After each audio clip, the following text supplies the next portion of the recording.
Okay, pag-usapan natin to. Sino dapat at hindi dapat matakot sa lindol?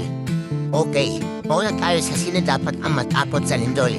Yan ay walang iba, kundi mga ekis. Kami. Bakit? Kasi alam namin kung bakit lumindol at saan nagmula ang lindol. At syempre, takot kaming mamatay, maaksidente. Kasi hindi kami niniwala sa pangalawang buhay. Okay? Kaya kung sino dapat matakot sa lindol at sa kamatayan, walang iba, kundi kami. Ngayon, sino ang hindi dapat matakot sa lindol? Siyempre dapat kayo mga tis, kayo mga nagsisimba, kayo may naniniwala sa Diyos. Diba? Kasi, ang paniwalag sa inyo sa simbahan, lahat na nangyayari sa mundo, may plano ang Diyos. Malinaw yan, sinasabi sa inyo, or act of God. May dahilan o senyales na sign na siya ay malapit nang dumating.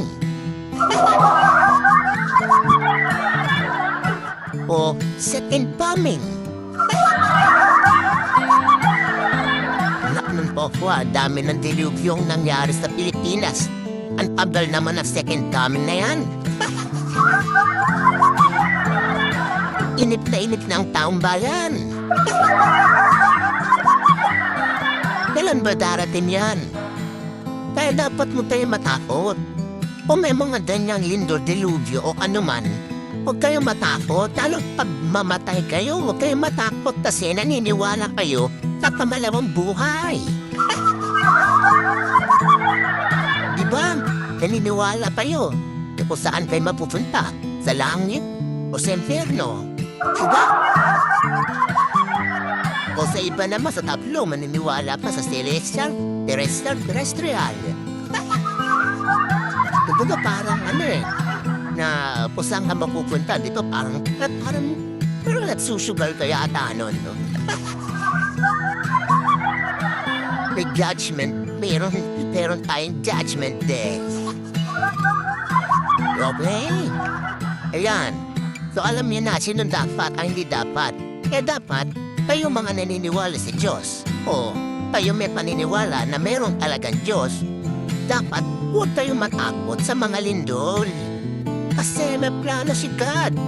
Diba? Yung mga lagi sinasabi sa inyo sa simbahan. Nila pastor, diba? Nila bisyo o sino man. Apostolis na pinatitinggan ninyo sa simbahan. Huwag kayong maniniwala. Kaya, walang iba dapat dito kung sino ang dapat matakot sa lindol kundi kami. Kasi kami, alam namin ang dilubyo at alam namin kung saan at bakit nagkakaroon ng lindol.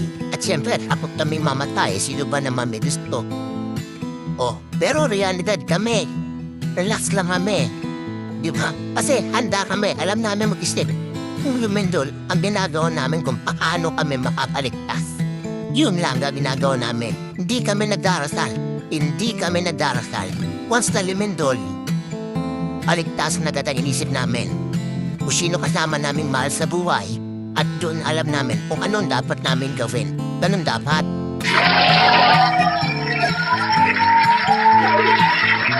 At hindi yung nananalangin kung saan yan, iiyak-iyak ka pa parang ang tanga. Diba? For Diyos, oh, God save us, Lord save us.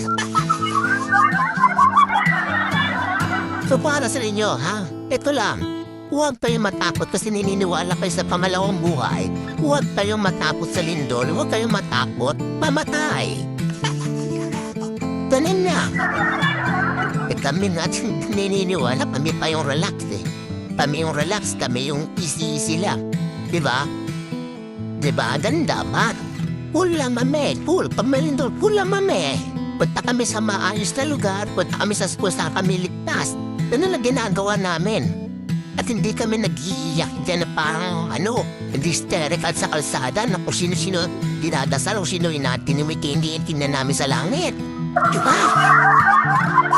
Lord, Yes, Lord. lahat nyo kami makasala. Yes, The Lord. power of Jesus' name. Lord. The name of Jesus, Lord. Lord. The power of Jesus. Wala'y makatulog sa inyong Ginoo. Thank you, Lord. In the power of Jesus. Okay, so alam niyo na kung sino ang dapat at hindi dapat matakot sa lindol at sa kamatayan. Ngayon, paano ninyo sarili nyo? Kung saan kayo sa dalawa? Kung saan kayo sa dalawa? At paano ninyo rin sarili nyo? O anong pa dapat ang paniniwalaan nyo? Ilam, ikaw sa muli, maraming salamat.